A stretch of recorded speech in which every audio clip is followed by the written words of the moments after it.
Start करते हैं बेटा। आज का पहला टॉपिक कल आपको सेकेंड चैप्टर फिजिक्स का स्टार्ट कराया गया था, force and laws of motion. उसमें मैंने आपको बताया था फोर्स क्या होता है और फोर्स के टाइप्स बताए गए थे। फोर्स के टाइप्स बैलेंस और अनबैलेंस फोर्स। कुछ बच्चों का बोलना था कि वॉइस क्लियर नहीं आ रही है और लिख नहीं पा रहे। बेटा ध्यान से सुनिए उसको पहले और लिखने की कोशिश कीजिए। जब आप नहीं लिख पा रहे हैं तो उसके लिए आपको एक कॉपी पे नोट डाउन करके वो भी पेज सेट कर दिया जाएगा, तो उससे आप नोट डाउन कर लीजिएगा और वो जब नोट बाद में कर लीजिएगा। पहले जो समझाया जा रहा है उसको वीडियो उसको ध्यान से देखिए तो कम से कम समझ में आएगा आपको, ठीक है ना। तो स्टार्ट करते हैं बेटा। Difference between balance and unbalance force आज का आपका पहला टॉपिक है। Difference between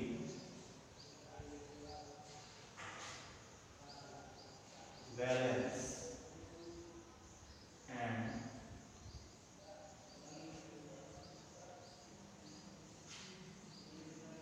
unbalance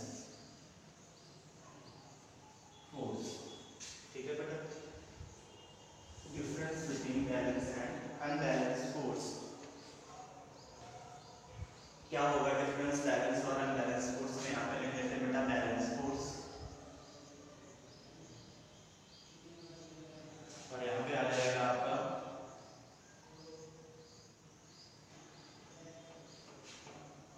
unbalance force, ठीक है बेटा। बैलेंस फोर्स और अनबैलेंस फोर्स आप ध्यान से देखिए, एक एक पॉइंट में आपको क्लियर करता चलूंगा। कहीं पे भी आपको प्रॉब्लम होती है तो पूछ लीजिएगा, ठीक है। और किसी भी वीडियो को बेटा जब आप ध्यान से देखेंगे तभी समझ में आएगा, तभी वो आपको सुनाई देगा।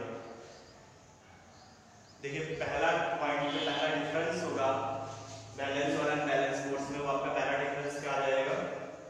इन्हीं की डेफिनेशन। जब आपने बैलेंस फोर्स की डेफिनेशन लिखी थी बेटा तो वहां पे क्या लिखा था? Resultant of all forces acting on any object is zero. किसी भी ऑब्जेक्ट पे वर्क करने वाले सभी फोर्सेस का रिजल्टेंट अगर जीरो है तो वो बैलेंस फोर्स की कंडीशन थी, और रिजल्टेंट अगर जीरो नहीं था तो अनबैलेंस फोर्स की कंडीशन थी। तो आप पूरी डेफिनेशन जरूर लिखिएगा यहाँ पे, मैं छोटा सा लिख दे रहा हूँ ताकि वीडियो में इजीली समझ में आ जाए आपको। यहाँ पे सिर्फ पहले पॉइंट में हम लोग क्या लिखेंगे? Resultant is zero.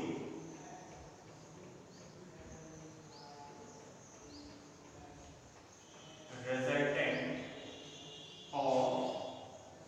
all forces acting on any object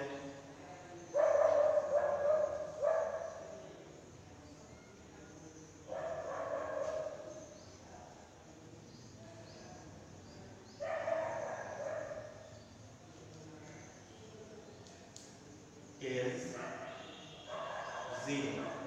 Resultant of all forces acting on any object is zero। और अनबैलेंस फोर्स में पहला पॉइंट आपका क्या हो जाएगा? इसी का जस्ट अपोजिट यहाँ क्या हो जाएगा बेटा? Is not zero. ये आपको पूरा लिखना होगा यहाँ पे। अनबैलेंस फोर्स में बेटा क्या लिखना है? Resultant of all forces acting on any object is के बाद किसमें लिखना है? अनबैलेंस फोर्स में नॉट जीरो, और यहाँ पे क्या था? इज जीरो, ठीक है। दोनों साइड पूरी पूरी डेफिनेशन लिखनी है आपको। फर्स्ट पॉइंट आपका फर्स्ट डिफरेंस बैलेंस और अनबैलेंस फोर्स का क्लियर हो जाएगा। इसके बाद सेकेंड पॉइंट की अगर बात करते हैं तो जो बैलेंस फोर्स होता है बेटा वो किसी भी ऑब्जेक्ट की पोजीशन को चेंज नहीं करता, ठीक है। अगर कोई ऑब्जेक्ट रेस्ट की पोजीशन पे है तो वो रेस्ट पे ही बना रहता है। अगर यूनिफॉर्म मोशन परफॉर्म कर रहा था तो वो यूनिफॉर्म मोशन ही परफॉर्म करता रहता है, ठीक है।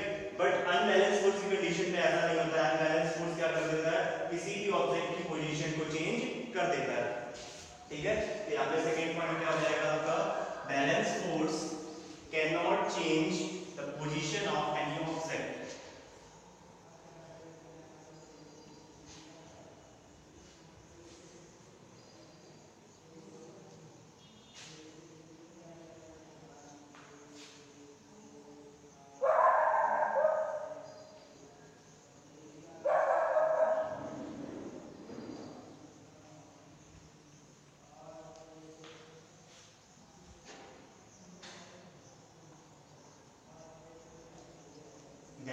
force cannot change the position of any object. और वही unbalanced force की अगर बात करेंगे बेटा तो unbalanced force में क्या हो जाएगा? Unbalanced force can change the position of any object. ये सिर्फ आपका not remove हो जाएगा, यहाँ पे लिख देंगे can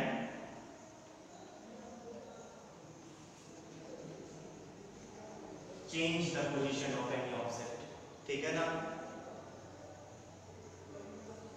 थर्ड पॉइंट पे आते हैं। बैलेंस फोर्स किसी भी ऑब्जेक्ट की स्पीड इंक्रीज नहीं करता, वेलोसिटी इंक्रीज नहीं करता और कभी भी मोशन की डायरेक्शन को चेंज नहीं करता। ठीक है ना? कौन सा फोर्स? Balance force. आप ध्यान से समझिएगा। Balance force can not change speed और direction of motion.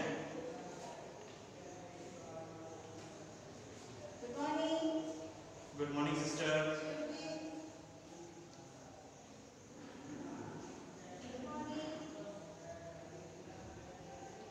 Balance force can not change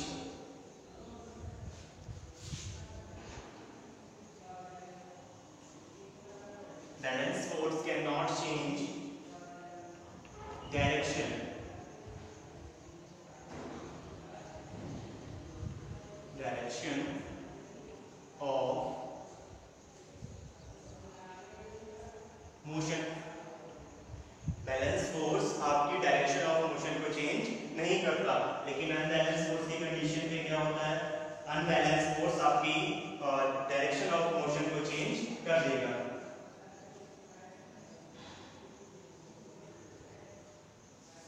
can change. Last point इसमें अगर आप देखेंगे तो जो बैलेंस फोर्स होता है बेटा वो किसी भी ऑब्जेक्ट के शेप और साइज को चेंज कर सकता है। ठीक है ना? और अनबैलेंस फोर्स आपका किसी भी ऑब्जेक्ट के शेप और साइज को चेंज नहीं करता। फोर्थ एंड लास्ट पॉइंट इसमें आप लिखेंगे बेटा किसी भी दो चीजों का अगर डिफरेंस लिखना है तो आप more than 5, more than 6, more than 7 कुछ भी लिख सकते हैं। ठीक है? जितने आपको आए उतने लिख सकते हैं। वैसे मिनिमम आपको 4 लिखना कंपलसरी होता है। जब भी आपसे किसी चीज का डिफरेंस पूछा जाएगा तो आप मिनिमम 4 डिफरेंस उसमें लिखेंगे। ठीक है ना? और मैक्सिमम आपको जितने आए उतने आप लिख सकते हैं। यहाँ से लास्ट और फोर्थ पॉइंट इसका क्या लिखेंगे? Balance force can change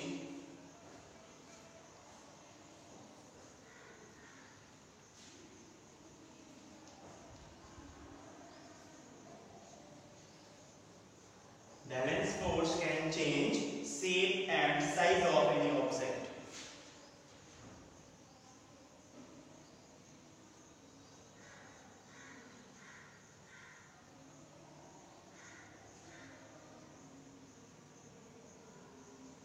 shape and size of object। और अनबैलेंस फोर्स क्योंकि ये मोशन परफॉर्म कर देता है तो ये कभी भी ऑब्जेक्ट का शेप और साइज चेंज नहीं करता। ठीक है ना? ये आपके 4 डिफरेंसेस हैं। पहला आपको डेफिनेशन ही लिख देनी थी। डेफिनेशन क्या थी? Resultant of all forces acting on any object is not is 0। तो बैलेंस फोर्स की कंडीशन थी और जैसे ही इज नॉट 0 हो जाता था तो अनबैलेंस फोर्स की कंडीशन हो जाती थी बेटा। सेकंड पॉइंट इसमें था balance force can not change the position of any object. Balance force अगर किसी ऑब्जेक्ट पे वर्क करते हैं, अगर बेटा आप डेस्क जिस पे बैठते हैं अगर आप उसको कोई फोर्स अप्लाई नहीं करते, उसमें कोई वेलोसिटी क्रिएट नहीं करते तो क्या वो अपनी जगह से अपने आप मूव करने लगती है? नहीं मूव करती, वो रेस्ट की कंडीशन में होती है और उसमें बैलेंस फोर्स वर्क कर रहा होता है। ठीक है ना? और अनबैलेंस फोर्स क्या कर सकते हैं? किसी भी ऑब्जेक्ट की पोजीशन को चेंज कर देते हैं। ठीक है? एक छोटा सा एग्जांपल देखो बेटा, मैंने कल भी आपको ऐसे समझाया था। एक बॉक्स में आपने ऑल डायरेक्शन में 10 न्यूटन का फोर्स अप्लाई किया, क्या ये अपनी जगह से मूव करेगा? कहीं नहीं मूव करेगा। और अगर किसी एक डायरेक्शन पे आपने 20 न्यूटन का फोर्स अप्लाई किया, जिस डायरेक्शन में आपने 20 न्यूटन का फोर्स अप्लाई किया था उसी डायरेक्शन में ऑब्जेक्ट मोशन परफॉर्म करने लगता है। तो जब आप 10 न्यूटन यहाँ पे भी था, बैलेंस फोर्स की कंडीशन थी तो उसकी पोजीशन को चेंज नहीं किया जा रहा था और जैसे ही बैलेंस फोर्स की कंडीशन आई ये ऑब्जेक्ट अपनी जगह से मूव करने लगा। ठीक है? लास्ट थर्ड पॉइंट पे आते हैं। Balance force can not change direction of motion. आपने देखा होगा जब भी कभी रोड एक्सीडेंट, तो ध्यान से देखा होगा जब दो व्हीकल्स आपस में टकराते हैं, जैसे स्ट्राइक करते हैं तो दोनों की डायरेक्शन चेंज हो जाती है। डायरेक्शन चेंज होने का रीजन क्या होता है? बैलेंस फोर्स जब किसी ऑब्जेक्ट पे मूव करते हैं तो वो किसी भी